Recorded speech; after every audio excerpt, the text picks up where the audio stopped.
ನೋಡಿ, ಅದು ಅವ್ರ ಪಾರ್ಟಿದ ವಿಚಾರ, ನಾವೇನು ಹೆಚ್ಚೇನು ಮಾತಾಡ್ಲಿಕ್ಕೆ ಹೋಗೋದಿಲ್ಲ. ಆದರೆ ಒಂದು ಬಿ ಜೆ ಪಿಯವರು ಯಾವಾಗಲೂ ಕೂಡ ಆಸೆ ತೋರಿಸಿ ಮೋಸ ಮಾಡೋದಂತೂ ಯಾವಾಗಲೂ ಇದೆ ಅವ್ರದ್ದು. ಯಾವಾಗ ಬೇಕು ಪಾಪ ಸುಮಲತಾ ಅವರಿಗೆ ಕರ್ಕೊಂಡು ನಮ್ಮವರು ಅಂತ ಹೇಳ್ಕೊಂಡು ಓಡಾಡಿದ್ರು. ಈಗ ಅಲ್ಲಿ ಅವರಿಗೆ ಕೈ ಕೊಟ್ಟಿದ್ದಾರೆ.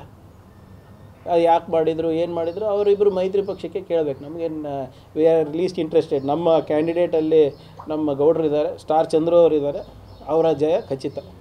ಅಲ್ಲಿ ಕುಮಾರಸ್ವಾಮಿ ಅವರೇ ನಿಂತ್ಕೊಳ್ಳಿ, ಅಮಿತ್ ಶಾ ಅವರೇ ಬಂದು ಕ್ಯಾಂಪೇನ್ ಮಾಡಲಿ, ಮೋದಿಯವರು ಬಂದು ಕ್ಯಾಂಪೇನ್ ಮಾಡಿದ್ರು ಕೂಡ ಅಲ್ಲಿ ಕಾಂಗ್ರೆಸ್ ಪಕ್ಷದ ಗೆಲುವು 100% ನಿಶ್ಚಿತ. ನೋಡಿ, ಅದು ಅವ್ರ ಪಾರ್ಟಿದ ವಿಚಾರ, ನಾವೇನು ಹೆಚ್ಚೇನು ಮಾತಾಡ್ಲಿಕ್ಕೆ ಹೋಗೋದಿಲ್ಲ. ಆದರೆ ಒಂದು ಬಿ ಜೆ ಪಿಯವರು ಯಾವಾಗಲೂ ಕೂಡ ಆಸೆ ತೋರಿಸಿ ಮೋಸ ಮಾಡೋದಂತೂ ಯಾವಾಗಲೂ ಇದೆ ಅವ್ರದ್ದು.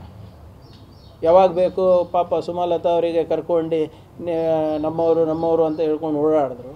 ಈಗ ಅಲ್ಲಿ ಅವರಿಗೆ ಕೈ ಕೊಟ್ಟಿದ್ದಾರೆ. ಅದು ಯಾಕೆ ಮಾಡಿದರು, ಏನು ಮಾಡಿದರು, ಅವರಿಬ್ಬರು ಮೈತ್ರಿ ಪಕ್ಷಕ್ಕೆ ಕೇಳಬೇಕು. ನಮಗೇನು, ವಿ ಆರ್ ಲೀಸ್ಟ್ ಇಂಟ್ರೆಸ್ಟೆಡ್. ನಮ್ಮ ಕ್ಯಾಂಡಿಡೇಟಲ್ಲಿ ನಮ್ಮ ಗೌಡ್ರಿದ್ದಾರೆ, ಸ್ಟಾರ್ ಚಂದ್ರು ಅವರಿದ್ದಾರೆ, ಅವರ ಜಯ ಖಚಿತ.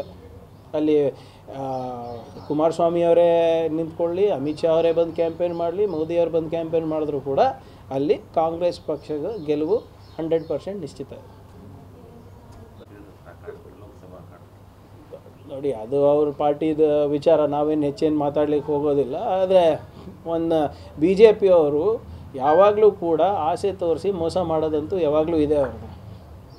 ಯಾವಾಗ ಬೇಕು ಪಾಪ ಸುಮಲತಾ ಅವರಿಗೆ ಕರ್ಕೊಂಡು ನಮ್ಮವರು ಅಂತ ಹೇಳ್ಕೊಂಡು ಓಡಾಡಿದ್ರು. ಈಗ ಅಲ್ಲಿ ಅವರಿಗೆ ಕೈ ಕೊಟ್ಟಿದ್ದಾರೆ.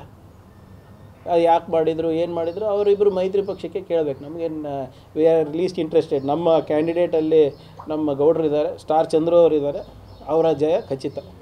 ಅಲ್ಲಿ ಕುಮಾರಸ್ವಾಮಿ ಅವರೇ ನಿಂತ್ಕೊಳ್ಳಿ, ಅಮಿತ್ ಶಾ ಅವರೇ ಬಂದು ಕ್ಯಾಂಪೇನ್ ಮಾಡಲಿ, ಮೋದಿಯವರು ಬಂದು ಕ್ಯಾಂಪೇನ್ ಮಾಡಿದ್ರು ಕೂಡ ಅಲ್ಲಿ ಕಾಂಗ್ರೆಸ್ ಪಕ್ಷದ ಗೆಲುವು 100% ನಿಶ್ಚಿತ.